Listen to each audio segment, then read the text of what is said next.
Welcome to the Neon Noise Podcast, your home for learning ways to attract more traffic to your website, generate more leads, convert more leads into customers, and build stronger relationships with your customers. And now, your hosts, Justin Johnson and Ken Franzen. Hey, Neon Noise Nation. This is the Neon Noise Podcast, where we decode marketing and sales topics to help you grow your business. What's going on, everybody? This is Justin Johnson, and with me, I have my co-host, Mr. Ken Franzen. What's up, Ken? How is life treating you today? Life is fantastic today, Justin. A little bit cooler weather here up in Ohio, getting ready for a little football that's starting up this weekend. I'm excited to not wish summer away just yet, but I'm also excited for fall to come and to cheer on my favorite teams and hopefully get to November when Michigan beats Ohio State. So looking forward to all that. All right. Well, yeah, November is a little ways away, but good luck with the November 25th date.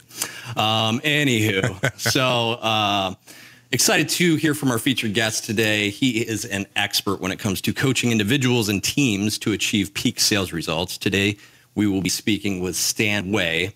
He is the CEO of Peak Sales Results, where he teaches entrepreneurs the scientifically proven most effective ways to make sales and increase their income on demand. That sounds pretty cool. I could definitely use a little bit of income on demand myself. Stan, it is good to have you on today. Welcome to Neon Noise. All right. Yeah, I am just glad to be in a place where we're going to talk about some cool stuff in regards to business, but B, with some football fans. I like it. And so, yeah. Correct me, you are from Alabama, so I'm assuming that you're a Tide fan. Yeah, I will. And no offense to any listeners who might go for other people, but Roll Tide. Well, hey, as a matter of fact, the last time my team played your team, we did okay. So Ken's not so much, but. No, you guys demolished Michigan the last time we played you guys in the opener there at AT&T Stadium. That was a little embarrassing, but Justin's a Buckeye fan, so love it. He comes from a little bit different of a that is okay. background. And my dad's family is actually from Michigan, so I have to. It's like double allegiance in my blood, and so yeah, I like to hear a little bit of Michigan banter as well. So yeah, woo. So yeah, glad to be here though, guys. Very, very good. Hey, do me a favor and fill in the blanks on anything I may have missed, and share with us a little bit about your background. Sure. Yeah. So those intros are always so friendly. It's funny. I get to hear other people say nice things. Everybody says that, right? Which is really nice. I like that. But no, I mean, I do run Peak Sales Results, peaksalesresults.com. And, I do work with sales professionals and businesses, large and small, kind of perfect the sales process and sales technique. My background is, varied. I joke around and say, hey, I was a salesperson as a little kid. I remember my mom and my mom's family were really, really big into poker games when I was a little kid. And and this might reveal a lot about my family. I'm not sure if they would appreciate me saying this, but, the poker games would start on Friday night and end Monday morning at 4 a.m. Hey, that's not a bad deal. Yeah. What's the next game? Good poker games.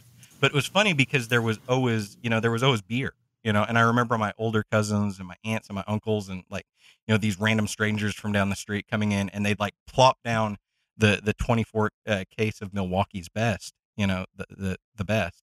And and I remember as a little kid, I was 5 or 6 years old, and I'd wait till they were 2 or 3 beers in. I would set my little toy cash register up on top of the 24 pack, and they'd say, "Hey, pass me a beer," and I'd say, "Okay, cool, that'll be $2." So sales has been in my blood. I no longer sell alcohol to inebriated people or family members, but yeah, it's been fun. I started when I was 21. I started selling life and health insurance, and And that's kind of a story in and of itself. My stepfather kind of helped me get started there. But, I quickly realized, I was 21 years old. I was making a 6-figure a year income, and the rest of my friends were still in college with lots of student loan debt. And I was like, woo, living the life. But it's funny because, I made a lot of money, then I lost a lot of money. And I've went through that cycle 3 times in life now, and until it finally occurred to me that there's a lot of mental things and things that happen inside our head that cause those ups and downs in business and in income to happen. And so, when I work with salespeople and work with businesses and even, large Fortune 100, Fortune 500 companies, it's about getting internally into people's kind of internal psyche to help them, to help them A, overcome their own mental stuff, but then B, overcome, the customer's mental blocks from actually, getting on board. So yeah, that's kind of a short introduction, I guess. Selling beer to family members is a lot less fancy than what you said at the beginning. I still like it because I think $2 for a Milwaukee's Best is probably more than they paid for it in the store, right? I know. Hey, Milwaukee's Best should probably hire me if anyone's listening. So there we go.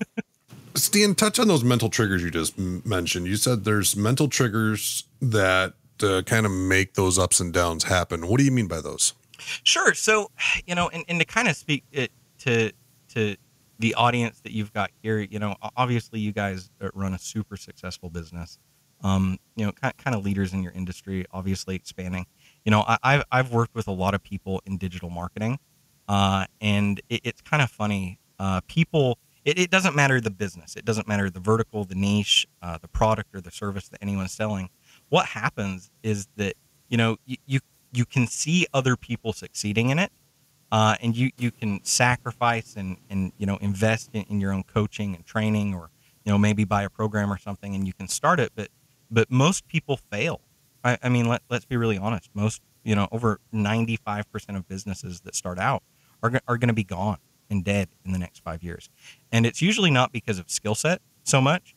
Now, sometimes it's because of skill set, because people don't invest in their education enough for their business. But most of the time, it's a mindset issue. And so, it's imposter syndrome. It's not believing that you can actually do it. It's not having a clear roadmap in front of you. It's not actually seeing yourself and your product, your service, your business actually fulfilling your core desires. And so that's why when I work with people in businesses, I help them figure out, what do you even want in life first? Because if what you're doing doesn't serve what you actually want, you're probably going to fail and burn out. You mentioned imposter syndrome. Can you explain what that is for some of our listeners that might not know? Sure. Yeah. So imposter syndrome, and I will use my wife as an example here. My wife is super talented. She's an amazing photographer. When we first started dating a few years ago, she had a pretty cool, expensive camera, a camera I actually was envious of and wanted in my business, because it was so expensive. And she took some photographs and everything, and she was okay. I mean, she was frankly, she was okay when we were dating and stuff, but she had a real passion for photography. My wife, she wanted to be a stay-at-home mom. She's highly educated, but she said, I want to be a stay-at-home mom with our kids. And so, she was doing that with our small children, but she really wanted to kind of serve the world on a higher level and get back into photography. So, she got the proper coaching and mentoring and training, and got really, really good. I mean, so good that she was featured in some really great publications. But it's so funny, she's a wedding photographer. Her starting package, I think, starts off at like $3,500, for a wedding. But it's so funny because even though she's beloved by everyone, she still, most Saturdays when she leaves for a wedding, she goes, I can't believe I'm doing this. I can't believe people pay me to do this. Like, it doesn't even make sense, and I think most people suffer from that in business is, and it really comes down to the fact that, and there's some psychological studies we could talk more about, but, people actually hold themselves back because they have integrity. Which is good. If you have imposter syndrome, it means you're a good person working from a core of integrity. But it's funny because if you have integrity, you don't want to put yourself out there. You don't want to put your product, your service, your business out there. but at the same time, you're holding yourself back. And so, people say, well, I could never do that because, fill in the blank with a lame excuse. And so it comes down to just getting rid of the lame excuses, because the only difference between, you guys run a successful business and have a really cool podcast. Other people want to do it. The only difference between you and the other guys is that you guys, do it, and that's it. And that applies to any business. Is the only difference between people who are actually succeeding and not succeeding are just the people that do it. Because I remember, back in 2007, I joined a mastermind from some cool, actually really cool internet marketers. Wanted to learn how to kind of grow my own business. And there were two guys in that program with me who had crummier jobs than I had and were making a lot less money than I was. But I watched them over a 6-month period while I still stayed, in my corporate sales position. I was like, I'm comfy here. I watched these guys go and launch their own businesses, their own programs. I remember, in 2012 watching both of them, make videos online and be like, yeah, we're millionaires, but it's cool because blah, blah, blah. And, I had this huge imposter syndrome, and I was like, well, what's the difference between me and them? I know all the same things. They just did it, and that's usually the big difference for folks. We see that a lot when we're talking with clients. We encourage them, and I believe we'll get into this a little bit more perhaps in a bit, but you work with a lot of content with sales as well, correct? Yeah. Absolutely. And we see this with the content strategies we work with our clients. A lot of times they have that same approach. Well, I'm not, so-and-so's doing that. They look like the expert, and they see these other people rise to success, or they receive this additional exposure. And the only difference, and it's hard to convince those people, they do know their stuff. They just won't put their words in a blog post or put themselves out on camera. And I think it's that fear that goes along with, like your wife says, I can't believe that I get paid to do this. That it's not that so much they're not good enough, but even that fear of even putting themselves out there, right? Yeah, and for a lot of people, when people work with me one-on-one, they get this 75-page PDF. It's pretty bulky, but one of the it's actually the second thing that we work with is looking at your circle of influence and circle of friends and family, and kind of judiciously going through that list of people that you create and saying, hey, yeah, they're good, they build me up, or hey, yeah, they're not, And that holds people in conjunction with imposter syndrome. That's what holds people back a lot, is because they're so afraid of being judged by Aunt Susie, and putting on Facebook and saying, hey, I've got this new business. It's a really cool thing. And then Aunt Susie coming back in and being like, well, you dropped out of college and you suck, and everyone has an Aunt Susie, some of us have like 5 Aunt Susies. And so it's understanding that you just kind of have to, cut those people out of your life in the most respectful, kind, loving way. But, just forget about what they say. And if you announce your business or say something on Facebook or on Twitter or whatever you do, or, at the family barbecue, just kind of smile and be like, screw you, Susie, in the nicest way.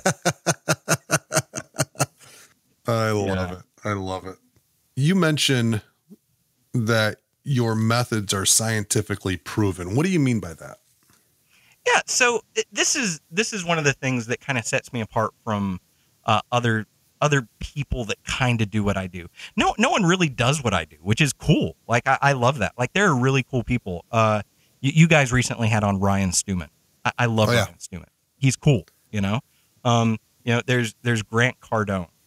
There's then we could get really old school and go with like some Tom Hopkins kind of stuff, with sales. Like, these are all really cool guys. They really serve their audiences. I don't have a lot of products and stuff to sell, because I work, one-on-one and then with major corporations and in office and do a lot of one-on-one stuff. But, those guys are all really cool, and they give, by all means, go buy their stuff, guys. If you're in sales and need some help, go buy Ryan Stewman stuff. It's cool. Here's a plug for him. But, what differentiates me is that, I don't teach a lot of, like, Well, we do get into, closing tactics and scripts and practicing and closing loops and word tracks and slide decks and all sorts of, all these generic kind of sales terms. But, I start off, if someone works with me one-on-one, they will work with me for 4 weeks before we ever get into, hey, this is what my pitch sounds like, because we work with a lot of internal stuff. And so I use a lot of scientifically based, uh, evid- evidence proven kind of things to actually make you change your mindset. So, it's kind of like, I always joke around and say, Tony Robbins has, the power within weekends. Uh, I kind of do a power within intensive for 4 weeks. And it's to change your mental mindset, because you have to change internally to understand where you want to take your life to actually be successful at anything you want to do. And then, when we do get to sales tactics and everything else, it's understanding that sales, first of all, you need to be passionate about what you're doing, but you actually need to truly be serving. So, if, and I work with car salesmen every now and then. And it's funny because every car salesman I end up working with ends up leaving car sales and going and doing something else. And nothing wrong with car salespeople. I think they're great. And hey, everyone drives a car, but they get out of it because they see in the sales process of being a car salesman that they actually don't like the little bit of deceit and lack of integrity in that industry. And so they go and find a different product or service to sell, which is awesome, because then that serves their core integrity value. And then they can go serve the world with a higher purpose. And so then it's moving into a sales process and actually using, proven techniques to help a potential client or a customer move through a sales process and overcome their own mental obstacles and hurdles. Because I'm sure you guys deal with it a lot. You have clients that you guys can serve 100%. You have all the case studies and all the social proof, but you guys probably have clients that are just too afraid to invest with you, would be my assumption. Sure. Yeah. No, there's some there where we wish they would employ some more encompassing strategies. Yeah. But that's just it. Sometimes that we haven't showed them a story compelling enough to get them to do that investment, I guess, is the case there. But one question I had, you mentioned changing a mental mindset. Can you dive in a little bit more on maybe what, we're going to get some general, we're going to go with some generalities here where, hey, this is not encompassing of anyone in particular, but more of the general average, I guess, is what I'm searching for. Mm-hmm. What does someone look like when they come to you? How, let's say, broken they are, or when they begin working with you, what is the trigger for this shift in the mental mindset? Why do you start there? I start there. Look, some people are already there, just to be frank. Some people who are just really good at what they're doing in business or in sales are already there, but that is very few. I would honestly say less than 5%. And so you're asking of like a general, hey, who comes and works with you? I worked with a guy last year. He started working with me, invested with me. He was homeless. I didn't know it at the time. He invested thousands of dollars with me and was homeless and living in his car and was moving across the country to move in with some family members, um, so that's one end of the spectrum, and now, the guy's doing awesome. He nets, I think, about $25,000 a month, in sales in his business right now. Very cool guy. But then the other end of the spectrum is large, very well put together businesses who have large teams, and I'll use a digital marketing agency I worked with recently. They've got 24 employees. They've been in business for 15 years. They're super great at what they do. They've always depended upon referrals, though, and not charging enough for their services. And so, it's kind of helping them understand, well, where do you really want to go? How does your business serve you? And then actually help them understand their value, because there are a lot of people that are just undercharging for their services. And especially in the digital marketing space, where there's folks that'll charge $250 a month to run your Facebook ads, or there's folks that'll charge $5,000 a month to run your Facebook ads. Well, yeah, there's a happy medium there, but it's and it doesn't really matter how much people are charging. What matters is how much you're actually helping your client or your potential client on the back end. And so it's understanding your value. And so, when it comes to helping people change, their mindset, depending on the industry, the product, the service, we have some questionnaires we go through. I work with them one-on-one, and help them kind of see where they're at, because most people will admit that they have imposter syndrome, or they're not charging enough for their products or services, or that they'll come to this realization that they just have all the skill sets, they're just not taking action. And so then, it's kind of coaching them one-on-one from there, because all those people are different. You have to handle them differently. So it's helping people on the level that they need to be helped at, if that kind of makes sense. Oh, it does. Thank you. So from an aspect of coaching, what do you say to the person that might not be totally sold on a coach? Why would someone want to, or should they hire a sales coach? And that's really good. Someone wrote an article the other day and featured me in it. And the 10 reasons why you need a sales coach. And I appreciated it because it started off, the number one reason was all great people have coaches. And someone had a picture of Michael Jordan there with Phil Jackson. And that's so true, and it kind of speaks to your guys' industry. I've worked over the last couple of years. I've worked, like I said, with a lot of digital marketing agencies, a lot of people that run Facebook ads, a lot of e-commerce clients. And it's funny because, in conversations with an e-commerce client, someone that wants to run Facebook ads, I will always kind of say, okay, well, cool. Tell me about your store. Tell me about your products. Tell me, who's run your Facebook ads? Did you do it? And if someone ran their own Facebook ads, I'd say, oh, okay, cool. Well, kind of give me an example of a time you've run a Facebook ad and seen a good return on investment. And that's always a very powerful, in that situation, very powerful question to ask that type of client, because what happens is they're usually just going to tell you everything you need to know exactly where they learned. And so, I and I'll give this example.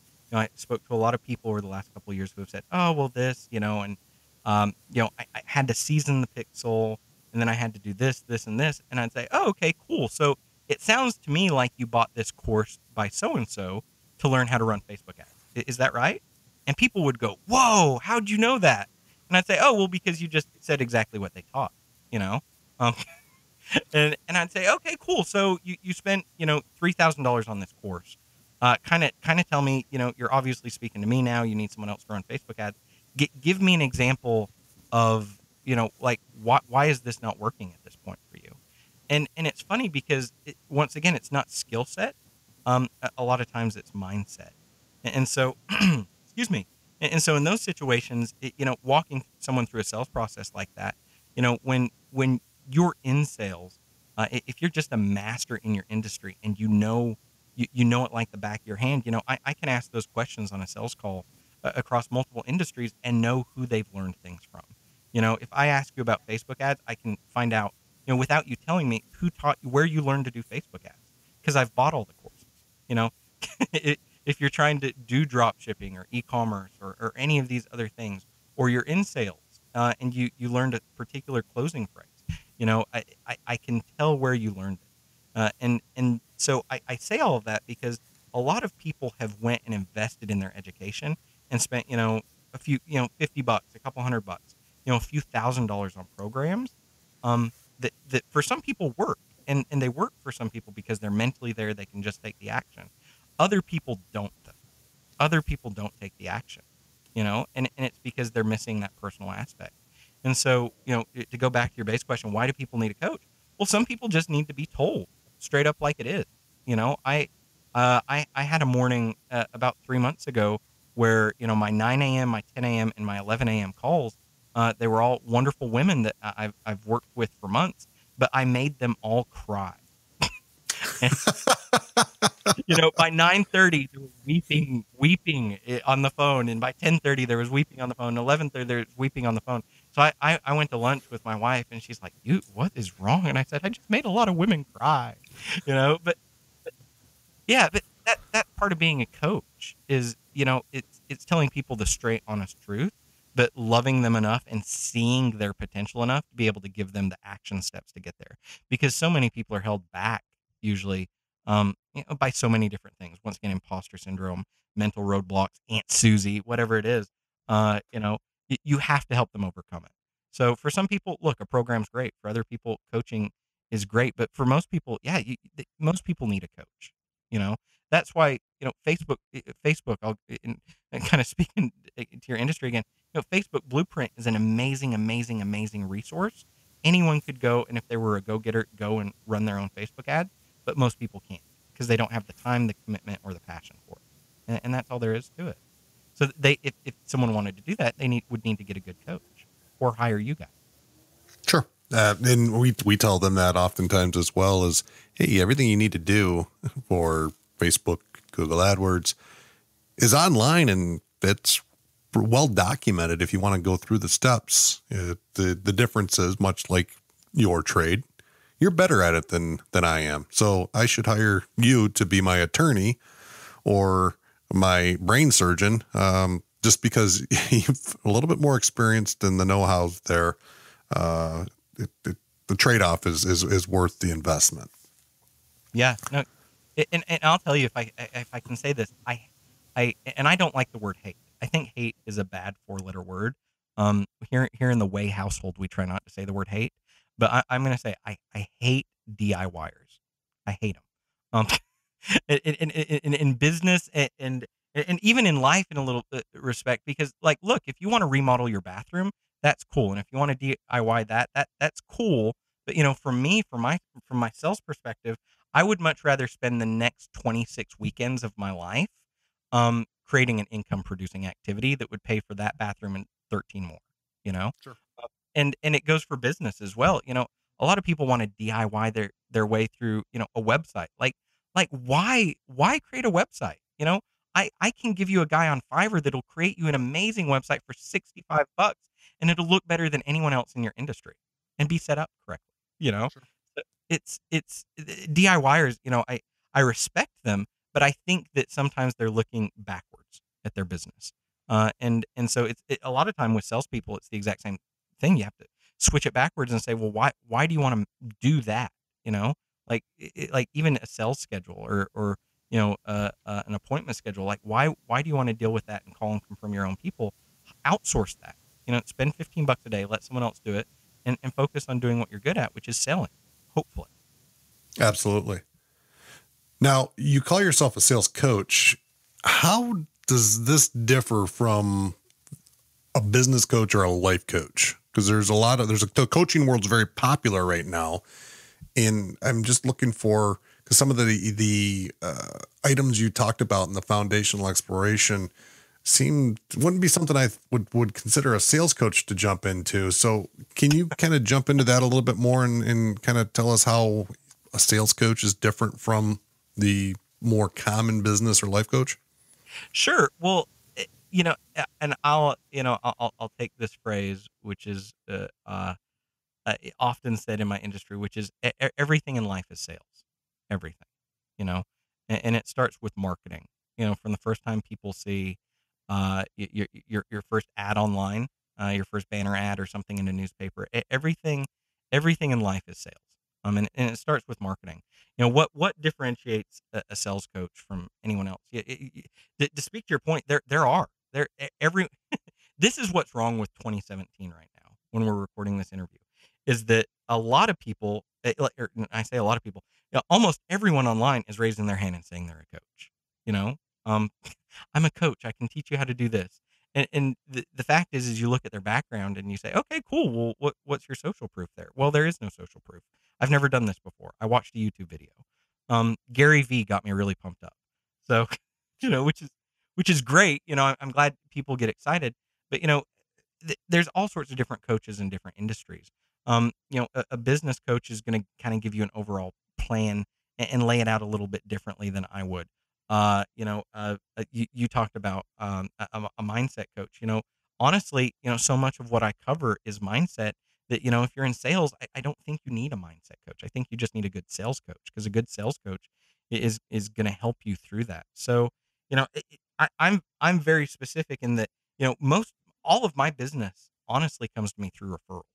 Um, I don't have to run ads for myself. I would like to and grow and do all sorts of different stuff. But right now, I help so many people kind of in my industry, both one-on-one, but also in the coaching industry. That's kind of where, the majority of my income comes from, is actually helping legitimate, like, real coaches online, kind of build out their sales processes. And I've worked with some really amazing, really well-known headline kind of coaches. And every time I work with them to kind of implement their online sales processes and hire their virtual sales teams, like it's this new fun and exciting thing, because not a lot of people do that, and not a lot of people know how to implement like a virtual sales team for a coach or for a business. So that's kind of, I do that a lot. Um, that's actually what I spend the majority of my time doing, is building out virtual sales team for businesses. I just like the personal aspect of working one on one with people, which is kind of two different things. But I say that because a good sales coach is going to help you in a lot of different facets of your business, and has to understand in 2017 everything from scheduling software to pay per click advertisement. It's all sales. You made mention of building out virtual sales teams. And one thing that I had noted here I wanted to ask you about is Justin and I, in the past 10 years of owning Neon Goldfish, or founding Neon Goldfish 10 years ago, we've went through lots of peaks and valleys, and we've had different sales people help us in our sales efforts. We've always struggled so very much to find anyone that cared as much as we did and sold with the same level of excitement, engagement, integrity, which is a word that I've heard you use several times. And so how do you help an entrepreneur find those types of individuals? And is that the virtual sales team, or is that something different? Yeah, no, that is part of building a virtual sales team, and you're exactly right. Like it is, it, if you haven't done it before, it's almost impossible to know how to find a virtual sales team or how to build one. And so that's what I do a lot for folks, because I come in and I'm kind of like a drill sergeant. Uh, and it's not, because, I'm some mean guy. I like to think I'm a pretty nice guy. I don't push over, Aunt Susie too often. But, but the fact is like, you just have to hold your salespeople, business developers, whatever you want to call them, you have to hold them accountable. And so it comes with, posting the right type of ad to the right type of people, saying the right type of thing, having the right kind of copy in that ad to attract the right type of people, taking them through a correct interview process, giving them a correct probationary period. And then, and most importantly, and lots of people think I'm crazy when I say this, is making sure that this business developer or salesperson, anyone that comes on your team to do this, is commission based, 100% commission based. And the reason I recommend and say that, and would recommend that to anyone listening to this, is because that way they have skin in the game.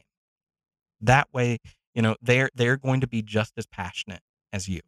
But you have to sell yourself and your business and your vision and your social proof to your person.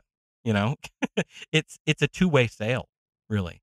And so, when I work with businesses, that's what I have to do. I have to sell the business to the right group of salespeople that we've attracted, and then it's holding them super accountable. If it's a virtual sales team, and they're doing phone calls or Skype or Zoom, however they're meeting with people, it's making sure that they follow industry standards. And when I say industry standards, I mean, look at HubSpot. You speak to a sales rep with HubSpot or Salesforce. You get on the phone with one of these really well trained guys.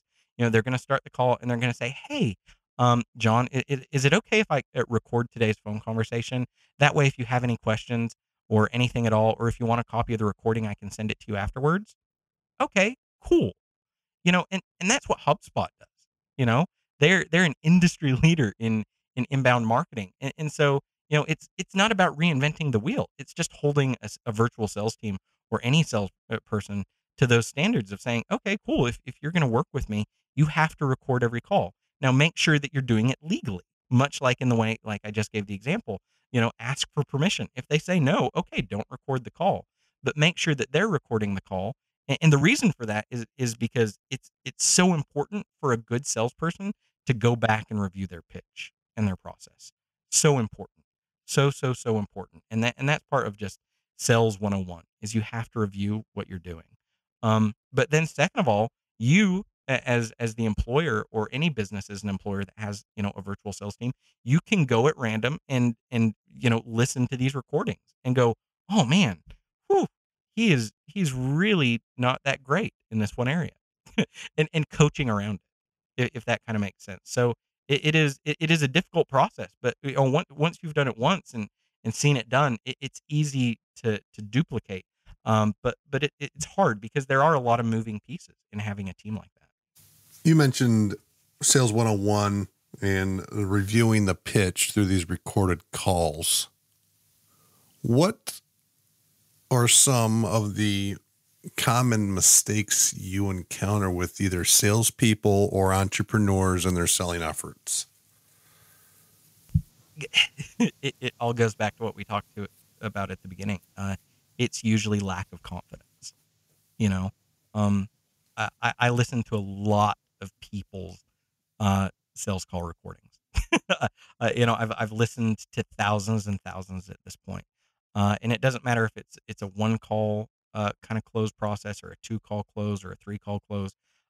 It doesn't matter what kind of close or situation or product or service it is. It's usually lack of confidence. When I first listen to these kind of recordings. And so, me as a professional, I can come in and can say, hey, they just opened up and told you what they really wanted, but you were trying to sell them something else because maybe you're not as confident in that area or something like that. But it's usually confidence almost 100% of the time. And then it's moving into actually serving and selling to what your client wants. I've worked I've worked with direct TV sales reps before. And a direct TV sales rep, that sales process is kind of asking about the current TV setup that someone has in their home. And someone might say, well, I've got AT&T Uverse and I like it for this reason. I don't like it for this reason, but I can't DVR, more than a couple things at a time. Oh, well, if they say that, that's a huge selling point for someone with, selling direct TV and I can't even remember, you can DVR like 85 things at once or something crazy like that. But, a lot of times sales reps would not even hear that. They would just move on and try to sell, NFL Sunday ticket or something crazy that the client doesn't care about. And it doesn't matter the product, the service, or the industry. That's almost always the case. It's lack of confidence and not selling to what your potential client actually wants. Because if you just say, hey, what do you want? Why are you even talking to me? They're going to tell you, because no one wants to be sold to. They just want to get it over with. So they'll tell you what they want. Would you say that someone looking to increase their close rate as well should look at either their sales pitch and how confident they are in the delivery or opening up those ears a little bit and making sure that you're keen in those verbal cues that the clients tell them, I don't need that, but here's something that does frustrate me? Yeah, I think everyone in sales should be recording their sales pitch. So, I don't care if you're, the car salesman, and you've got to put your iPhone upside down in a shirt pocket, with the microphone up, as you're talking to people out on the lot, or you're a real estate agent who's showing a house, or if you're someone that's selling something over the phone. I think everyone should be recording their sales pitch. The reason being is, and there's lots of scientific data and study that goes into this, is that if you just review that, most of the time you can actually self-correct that without, even hiring someone else. So you can go, ooh, man, that was terrible. That was hard. The reason most people don't like hearing their voice is because they're not comfortable with what they're saying. It's a confidence issue, and that's never more evident than in a sales process. And so, I think everyone should record it, but yeah, when you do that, you can self-correct and not always self-diagnose, but you can self-correct a lot of the bad things that you are doing.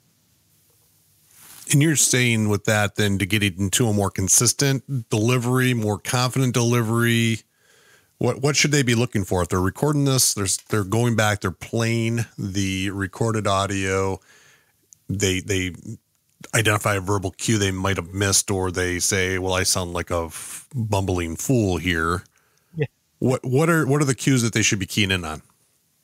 Yeah. Well, more than anything, what does the potential client want? That's all that's really important at the end of the day. If your product and service is good, great. It's going to serve the need for a potential client. And here's the thing, anyone that's in sales, I think anyone that's really good at sales is often going to start a sales process, find out some discovery questions from their potential client, and find out that they're not a good fit. And then if they're a really good salesperson, they'll refer them to someone else, plain and simple. Because if you're working from a core of integrity, let's be honest, whatever your service or product you have, it's not going to fit everyone. The jet ski isn't the perfect fit for every family. So it's finding out what the potential client wants. And so when you listen to these recordings, yeah, it's asking the right discovery questions, which is back to sales 101, which should be after rapport, kind of building, finding out what the potential client wants. And sometimes, look, you're the perfect fit, and sometimes you're not. And if you're not, hey, refer them to someone else. Maybe get a referral fee depending on your industry. But if you do that, look, a potential client who, and this happens to me all the time, I refer people to different sales training all the time. And they'll go and take different sales training, and pay money to someone else, quite a bit of money, but they'll come back to me, a few months later when they're ready for coaching and they're at a different place in their business. And that can apply to almost any industry. When you're just a cool guy and refer folks out, look, I call it karma points or whatever you want to, it's going to come back to you. I like it. I do. I think that there is a need to identify, qualify early in the stages of that conversation, because you don't want to waste their time. You don't want to waste your own time in a talk track that won't lead to, depending on where you're positioned. Good stuff. Here's a question I love talking with salespeople about, because when I started my post-college career, I was in sales, selling copy machines door to door to businesses. And, I used to, oh man, look at you. Yeah. I used to do the dreaded cold calling with a stack of business cards and, thick skin in my back, because no one wanted to buy a copy machine ever. And so back then, it was cold calling. It was picking up the phone. It was going knocking on doors. That's drastically changed in today's world. Cold calling is quote unquote dead. And I wanted to ask what your thoughts were on that. And what would you recommend to a business owner, an entrepreneur, somebody starting off, or a salesperson starting off without a book of business to work? How would you tell them to approach finding people to talk to? Yeah. So this is a super, super good question. I love this. So look, I'm going to go against the grain. I don't care what anyone else says, because I proved this wrong recently. Cold calling is not dead. You just have to do it differently, but I hate cold calling. Don't get me wrong. Like that's bottom of the barrel sales techniques right there, like obviously, if you've got referrals or leads coming in from somewhere else, serve those potential clients first. But if you have no one, look, cold calling works, and so, and this goes back to mindset before you even get into cold calling, and I've worked with some folks on this. It's not about, as a salesperson, a lot of salespeople wake up, and they're going to wake up and go, oh man, I hope I make, $600 in commission today, or, whatever kind of lame thing, they might think. Like, someone walks through the door of the store or onto the showroom and they go, oh, cha-ching, like they see dollar signs where people's heads should be, lame, stupid stuff. One of the things I work with people on is waking up every morning and saying, hey, I want to serve the world $4,000 worth today, and then really focusing on that and meditating on it, and I started off the call saying, hey, I love football and Roll Tide and stuff. Like, look, I'm not a hippie. I live in Alabama, guys, but I talked about Milwaukee's best, but, but in all seriousness, like you have to approach sales from a different technique. If all you see is dollar signs, you're doing it wrong. You have to wake up, every day knowing that you're serving the world. And when you do that, there's a fundamental shift psychologically within yourself. And so when you have that, first of all, that mental psychological shift first, then cold calling can be different. And you can create a script that people are going to use, and I'll tell you, I run a Facebook group, and about 6 weeks ago, someone, for sales professionals, anyone can be in it. It's Peak Sales Results Facebook group. But, someone asked me, said, hey, Stan, can you kind of give us some cold calling techniques? And I was like, whoo, I have not done cold calling in a while. But I cleared 2 hours off of my calendar for the very next day. And I said, you know what, I'm going to do this, because I work with a lot of insurance agents. And I thought, and this is, the power of the internet and everything in 2017. I said, I've got lots of sales training. I've got some stuff I could create around insurance agents. I could put it on a membership website and sell it, for $1,500, So I spent 2 hours the next day. I canceled one call and then I took my lunch hour and I spent that first hour compiling a list of insurance agents in a major metropolitan area, like different offices, Farmers, State Farm, all those guys, Allstate. And then I spent, I spent an hour compiling that list. Then I spent the next hour cold calling for the first time in years, because I wanted to show, the people in my Facebook group that this actually works. And long story short, someone paid me money that day.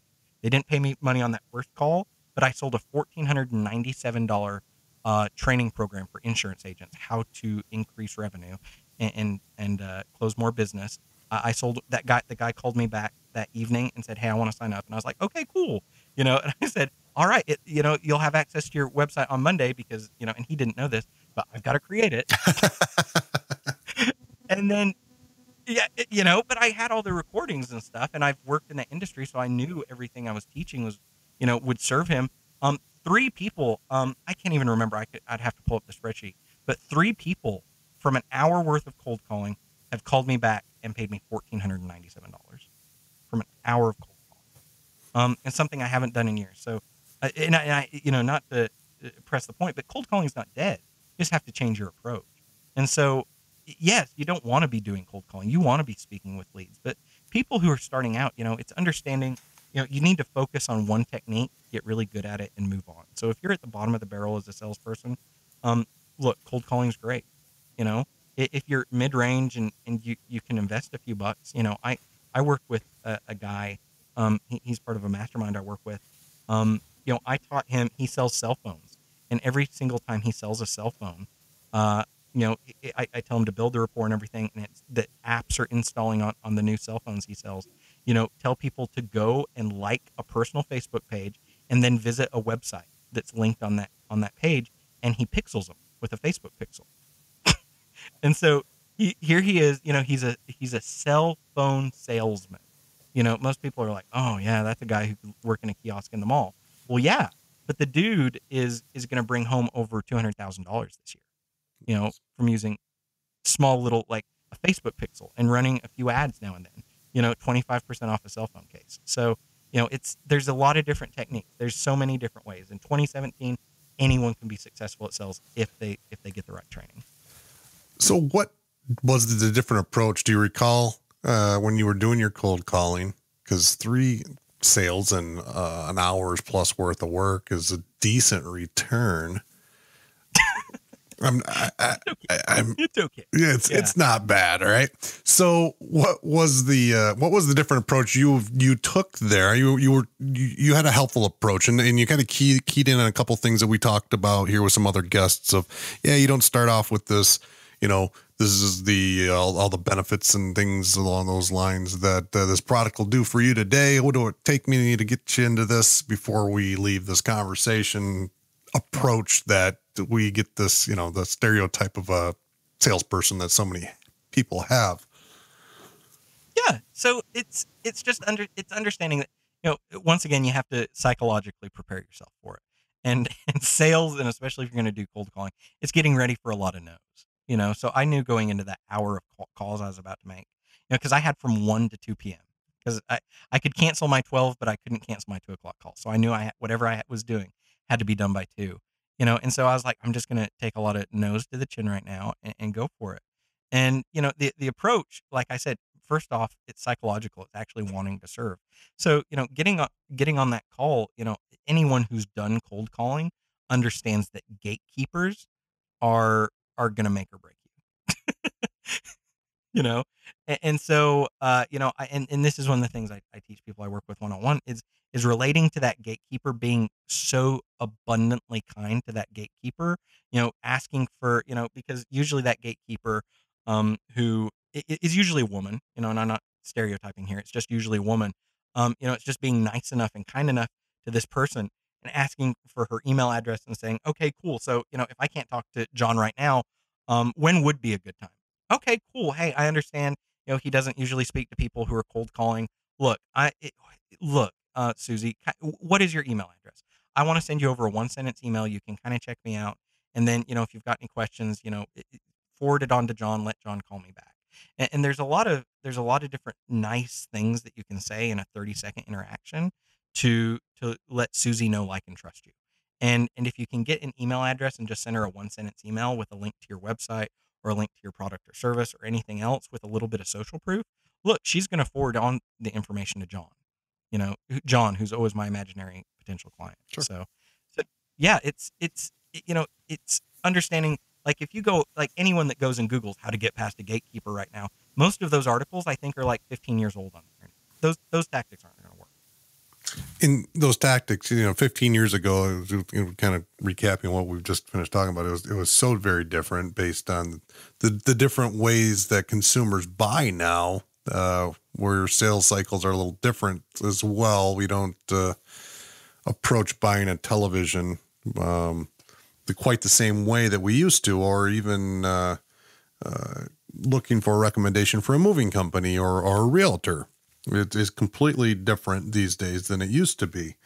So what's your forecast in the sales world for the near future? What do you see coming down the lines as far as change goes? And how do you think we could prepare our sales mentalities for these changes? Yeah, no, that's a great question. I like that. So, I'm really big on, there used to be a very differentiating line, like a line in the sand between marketing and sales, So someone would see the ad in the yellow pages, and then they'd call, and then come down to the store, and, you'd go through a sales process, like, there's this very old fashioned, differentiation between the marketing and the sales. That's different in 2017. So, like, when I give the example a minute ago, of the guy who sells cell phones, like, look, he's a cool guy. He and he's implemented technology that has allowed him to communicate continually with his potential clients, you know?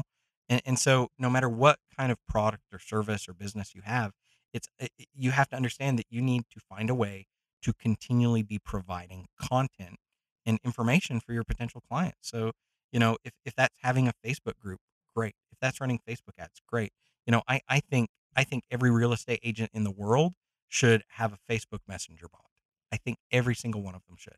And it should be set up on their page. And so when someone reaches out, and, people can pull up a real estate agent's, Facebook page and see that they're very responsive, they reply immediately. Well, the reason they're replying immediately is because there's a messenger bot, and it's going to say, hey, I'm so glad you reached out to me. Are you looking to buy or sell your home? And let the bot do half the work for you. Um, Everything's coming together now. There's not that differentiation between the marketing and the sale anymore. It's one big extended process. And so, my forecast is, look to the future. Look at how you buy things. you Google it, you look on Amazon, you compare prices.